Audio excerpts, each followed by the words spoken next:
Belilah perusahaan yang memperkaya seluruh pemegang sahamnya dengan adil. Janganlah membeli perusahaan yang hanya memperkaya pejabat atau pemilik perusahaannya yang merangkap sebagai komisaris dan direksi. Oke, ketemu lagi dengan Edwin di channel analisis laporan keuangan. Untuk sesi kali ini saya mau bahas saham request ya, Cikarang Listrindo Power. Nah, kita lihat nih kinerjanya menarik nggak ya berdasarkan laporan keuangan 2025 Q3-nya. So, jadi kalau teman-teman ada request saham gitu ya, boleh sampaikan ya langsung di kolom komentar gitu ya. Nanti akan saya catat, saya jadwalin gitu. Nanti kita lihat barengan ya. Oke, kita disclaimer dulu. Jadi video ini disusun oleh saya, Edwin, dengan tujuan sharing analisis dari sudut pandang pribadi saya. Jadi si materi ini sifatnya hanya edukasi dan informasi umum ya, bukan rekomendasi investasi dan tidak dimaksudkan sebagai ajakan beli, jual, atau hold saham yang dibahas ya, Power. Jadi setiap keputusan investasi sepenuhnya jadi tanggung jawab teman-teman ya. Jadi silahkan do your own research, silahkan analisis gitu ya, Power, kalau memang perusahaannya menarik gitu ya. Jangan jadikan analisis ini sebagai analisis yang utama. Jadi buat saya gitu ya, di perusahaan yang listing di Bursa Efek itu perlu saya pilih dengan 3 kriteria utama saya. Syaratnya itu yang pertama harus bagi dividen ya. Nah, kenapa perusahaan itu harus membagikan dividen? Karena perusahaan yang bagi dividen adalah perusahaan yang sudah terbukti untung dari bisnisnya gitu. Jadi keuntungan nggak cuma keuntungan di atas kertas ya. Keuntungan itu disisihkan oleh perusahaan dan dibagikan kepada kita pemegang sahamnya ya, ditransfer masuk ke rekening kita.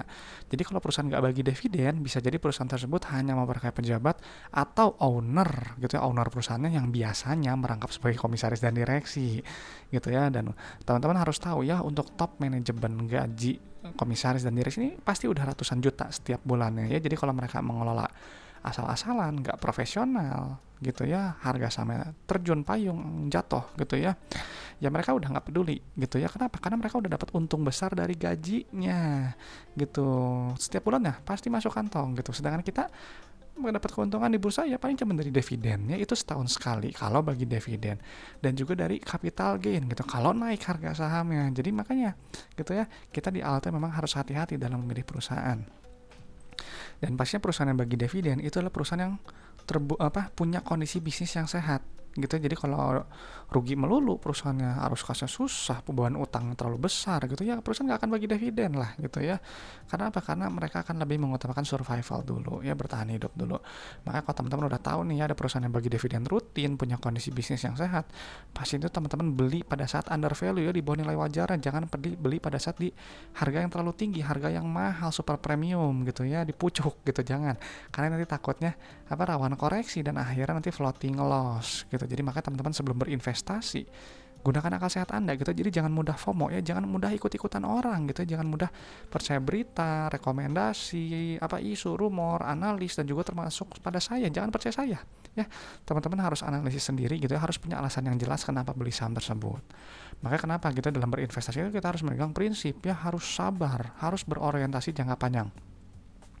Ya kita nggak bisa mengharapkan keuntungan itu besar dalam hitungan hari gitu ya, ratusan persen, hitungan bulan kayaknya agak susah gitu ya. Kalau saya orangnya tipe yang agak realistis gitu ya, karena bisa perlu waktu segalanya itu ya, dan harus fokusnya kita pada value perusahaan ya.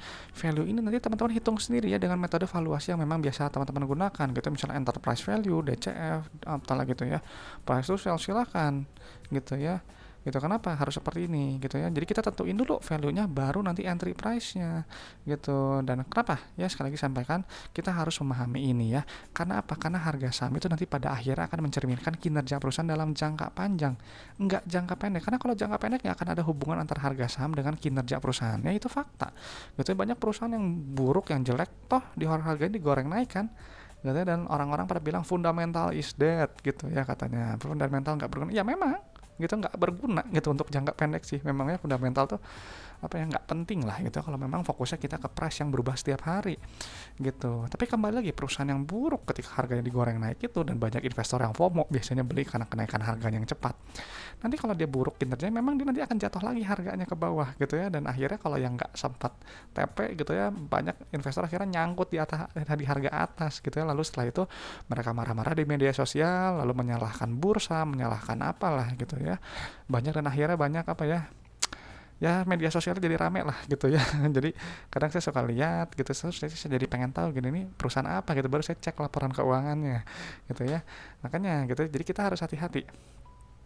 Nah jadi memang untuk Power ya, nanti akan saya lihat gitu ya dari sisi laporan keuangannya versi saya, analisisnya versi saya, ingat ya.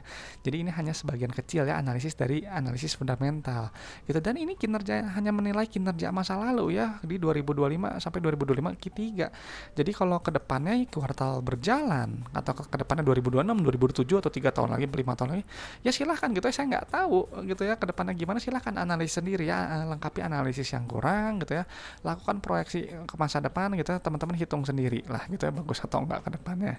Jadi memang kita fokusnya ini di sini hanya laporan keuangan yang ada gitu, jadi dan kita nggak fokusnya pada harga saham aja. Kalau harga saham yang naik tinggi gitu ya, kita nggak fokus ke situ ya, kita lihat dari laporan keuangannya ya sehat atau enggak. Kenapa tadi ya, karena laporan keuangan itu nanti akan bercerita tentang kondisi perusahaannya gitu, apakah ini memang dia kondisi sehat atau kondisi sakit ya.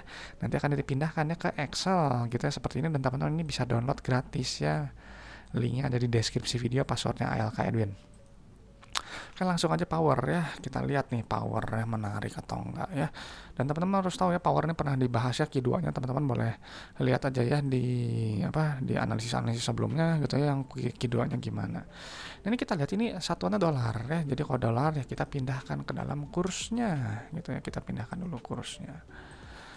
Oke, ya kursnya udah kita pindahkan gitu ya. Yang kita cek pertama adalah riwayat pembagian dividen ya. Untuk Power gitu ya, Power ini memang perusahaan yang baik gitu ya. Kenapa? Karena 3 tahun ke belakang ini bagi dividen gitu ya. Lihat tuh, dari 2016, 17, 18 sampai sekarang ini setahun bagi dividen 2 kali. Ya artinya perusahaan ini keuntungannya ini nyata, bisnisnya nyata, real gitu. Ada nilai tambah yang ditawarkan perusahaan itu kepada pemegang sahamnya gitu ya. Dan ini kan udah bagi interim nih ya, terakhir kapan ya, 12 Desember berarti baru ya. Sekarang tanggal berapa? 15 ya.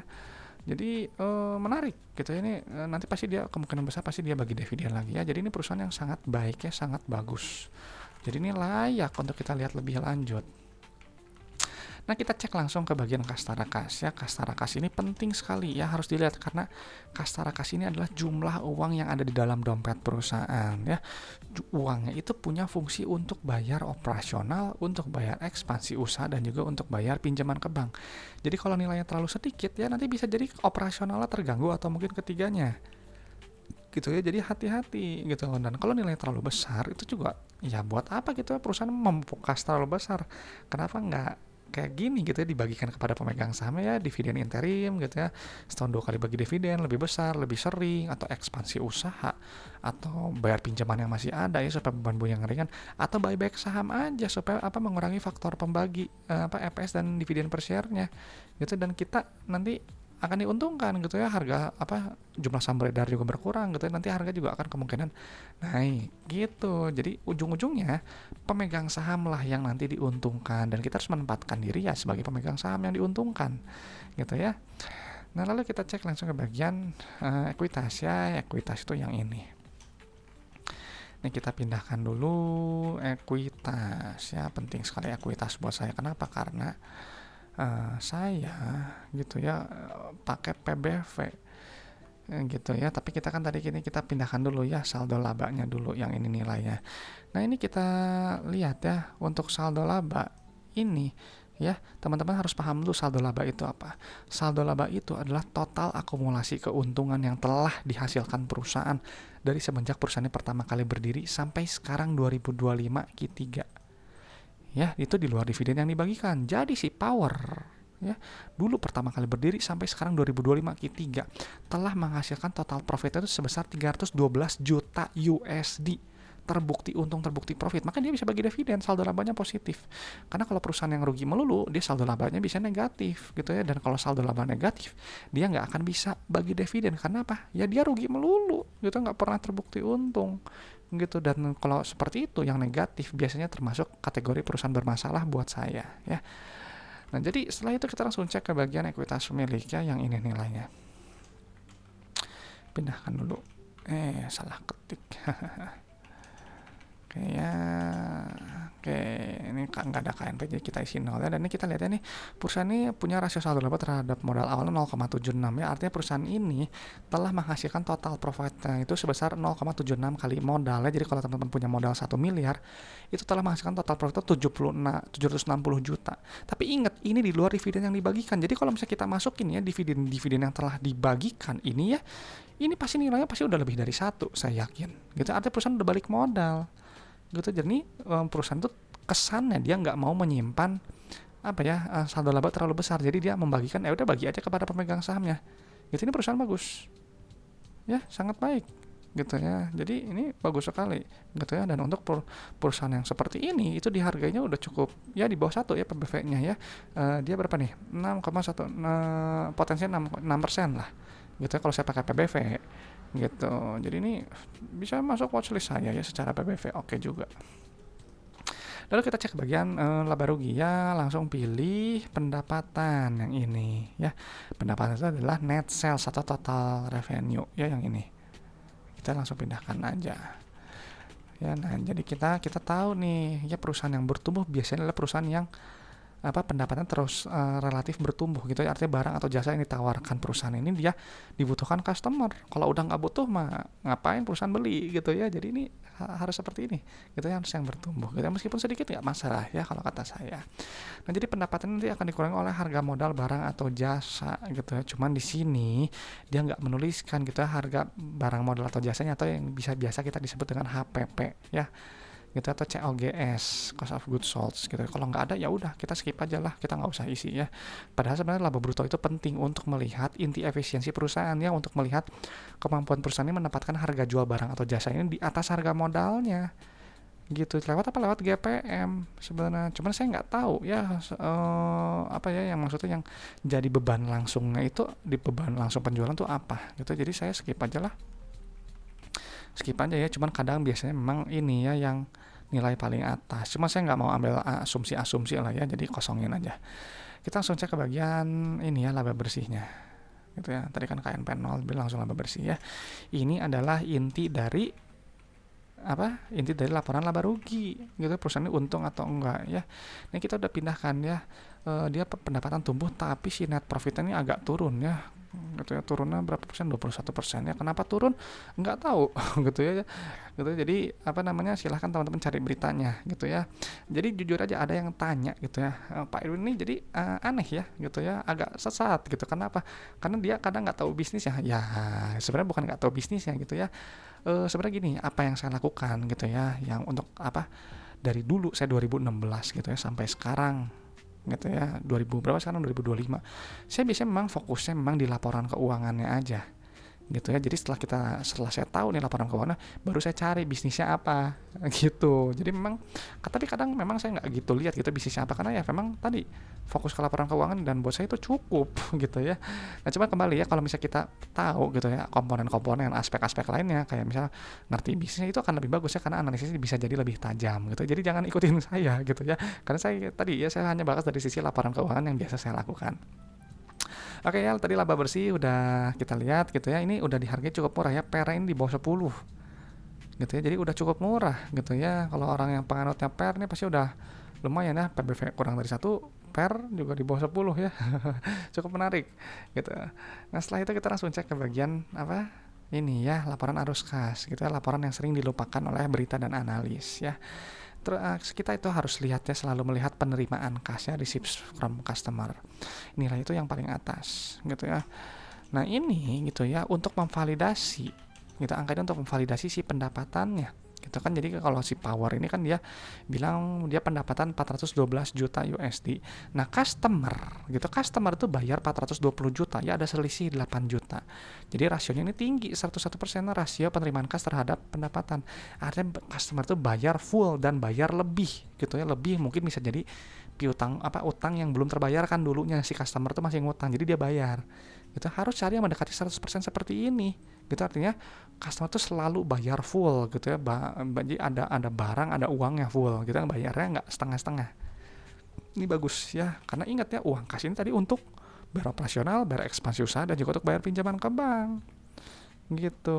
Nanti kan lihat tuh ya, uang 420 juta lihat bayar supplier, bayar karyawan, bayar operasional, bayar apa nih, beban pendanaannya, beban bunganya, bayar pajak, nanti keluarnya CFO yang ini ya, nilainya harus positif seperti ini gitu. Artinya perusahaan itu menghasilkan uang tunai dari bisnisnya, alias uangnya itu nggak habis untuk bayar operasional ya. Jadi saya kadang selalu sampaikan, buat apa teman-teman punya bisnis yang uangnya tuh habis melulu untuk operasional gitu ya, nanti kita nggak dapat apa-apa pemegang sahamnya, kan uangnya tadi udah kesedot di operasional gitu. Padahal kelebihan kasus seperti ini misalkan ini yang sekarang itu digunakan untuk bayar ekspansi usaha tuh ya. Kalau nilai negatif tuh lihat, dia pembelian investasi, pembelian deposito, terus tuh uang muka pembelian aset tetap, kita nilainya negatif, perolehan aset tetap tuh nilainya negatif. Tapi kalau misalnya dia positif, artinya perusahaan itu menahan ekspansi gitu ya. Kalau saya lebih suka yang nilainya negatif seperti ini, cuman ini di sumnya, sum itu totalnya itu dia positif ya gitu. Padahal yang periode sebelumnya ini menurut saya lebih menarik gitu ya, karena dia apa namanya, kan negatif ya, berekspansi. Cuman kalau dilihat gitu ya, maksudnya yang sekarang ya bisa jadi gitu ya, dia melakukan menahan ekspansi ya tadi untuk apa, untuk pembayaran utang-utang gitu, bisa jadi. Nah yang ini kalau yang di aktivitas pendanaan atau aktivitas pembayaran pinjaman, dia harus yang negatif seperti ini, artinya perusahaan berusaha untuk melunasi pinjamannya gitu ya. Tahu dari mana Pak? Ya lihat aja nih, penerimaan dari penerbitan utang ya nilainya plus, tapi kalau pembayaran dia nilai negatif gitu ya. Dan kalau nilai negatif juga dia ada pembayaran dividen gitu, jadi ini bagus gitu ya. Jadi bisa jadi gitu ya, si aktivitas pendanaan ini ditutup oleh dari si operasional dan juga dari si aktivitas investasinya, cuman nggak masalah gitu. Dan dia ini jadi ada penurunan kas gitu, tapi nggak masalah sih sebenarnya kalau kata saya gitu ya. Jadi nanti udah kita lihat nih ya, dipindahkan gitu ya data-datanya gitu. Jadi kalau kata saya, Power ini memang perusahaan yang sangat baik ya, karena riwayat pembagian dividennya ini ya dia rutin ya, setahun bakal 2 kali nih gitu ya, bakal rutin. Lalu saldo labanya dia positif ya, maksudnya total profitnya pasti udah di atas 1 ya. Cuma kalau di sini 0,76 ya, karena dividen kan dibagikan ya. Secara PBV ya udah di bawah 1 ya, potensi profit 6%, PER juga udah di bawah 10. Secara manajemen kas juga segini sih kalau kata saya lumayan bagus lah ya. Meskipun mungkin di aktivitas investasinya saya andaan ya nggak cocok satu gitu, tapi ini masih dalam batas normal kok, masih dalam batas wajar buat saya. Dan bisa kalau yang cukup menarik kayak gini gitu, kadang saya suka cek apa yang teman-teman biasa nonton video saya pasti tahu. Yang pertama itu adalah rasio lancar ya, karena untuk melihat jangka pendeknya setahun ya. Ini kan kita lihat tuh rasio lancarnya 435 dibandingkan dengan 57. Artinya apa? Dia cukup gitu ya, bagus gitu ya, apa namanya, sehat gitu. Dia bisa melunasi pinjamannya itu yang kurang dari setahun itu dengan total aset lancarnya. Lalu kita lihat juga nih uang kasnya atau cash ratio 157. Di sini ada utang bank nggak? Ya nggak ada nih, ya mungkin oh ini mana liabilitas ya, jadi dia nggak ada utang banknya, jadi ini bagus gitu ya. Dia bisa melunasi langsung tuh pinjamannya, set gitu ya, bayar. Dan secara DR juga tuh kurang dari 1 ya, bagus juga gitu. Jadi memang yang ini perusahaan yang memang menurut saya sih sehat gitu ya, baik gitu. Nah cuman nggak tahu nih buat teman-teman, si Power ini masih bagus nggak ya, masih cukup murah nggak ya dengan harga berapa nih, 705 ya PBV 0,94 gitu ya. Teman-teman boleh sharingkan pendapatnya ya di kolom komentarnya, menarik atau enggak, bagus atau enggak gitu, supaya yang lain tahu dan saya juga bisa tahu ya, kita sama-sama belajar, berbagi pandangan. Oke teman-teman, itu aja gitu. Kalau teman-teman punya request saham, sampaikan ya tadi di kolom komentar, nanti saya jadwalin. Kalau ada pertanyaan seputar investasi saham juga boleh sampaikan gitu ya, supaya nanti saya respon juga ya, apa yang bisa saya jawab akan saya bantu jawab. Dan teman-teman informasi aja, kalau saya terbuka untuk kerjasama dan sponsorship gitu, silahkan teman-teman yang berminat boleh hubungi saya gitu, ada di screen dan juga ada di deskripsi video. Oke, saya rasa sharing dari Power cukup sampai di sini gitu ya. Semoga sharing dari saya ini bermanfaat untuk teman-teman, dan juga semoga itu ya bisa memperkaya pandangan teman-teman dalam menilai suatu perusahaan gitu ya. Jadi tadi ya fokusnya kalau saya di laporan keuangannya gitu ya. Nah, kalau misalnya dirasa udah cocok nih, udah bagus, kembali lagi ke harganya teman-teman, cocok atau enggak. Kalau misalnya dirasa kemahalan ya udah jangan beli gitu ya. Jadi emang untuk masalah harga itu selera masing-masing. Oke teman-teman, itu aja gitu ya. Saya Edwin dari channel analisis laporan keuangan. Sampai jumpa di video-video berikutnya.